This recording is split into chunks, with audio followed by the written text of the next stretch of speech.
IMF ने बढ़ा दी है पाकिस्तान की मुश्किलें। आपको सीधे लिए चलते हैं न्यूज एक्सप्रेस पर, जहां पर विदेश से जुड़ी कुछ और जरूरी खबरें कर रही हैं आपका इंतजार। आर्थिक संकट से जूझ रहे पाकिस्तान के सामने नई मुश्किल खड़ी हो गई। खबर है कि अब आईएमएफ ने लोन की कुछ नई शर्तें जोड़ दी।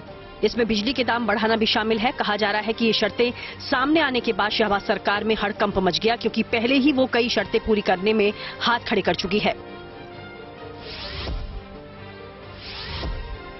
अमेरिका और चीन के बीच कोरोना के मामले में बयानबाजी तेज हो गई। अब एफबीआई के निदेशक क्रिस्टोफर रे ने एफबीआई के आकलन की दलील दी और कहा कि हो सकता है कि वुहान की एक लैब से ही वायरस लीक होने की वजह से कोरोना पूरी दुनिया में फैला था।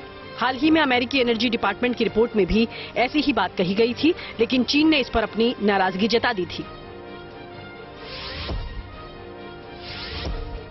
ताइवान ने दावा किया कि उसकी हवाई सीमा में फिर चीनी लड़ाकू विमान दिखाई दिए। बताया गया कि पिछले 24 घंटों में चीन के 19 ऐसे फाइटर जेट नजर आए। ताइवान ने इस तरह के मामले बढ़ने पर चीन को चेतावनी जारी की।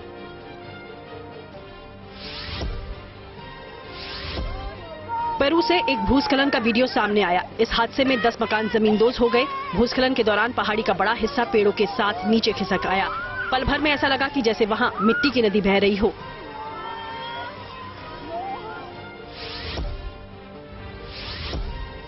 अमेरिका और स्पेन के कई इलाके बर्फ की सफेद चादर में नहा गए।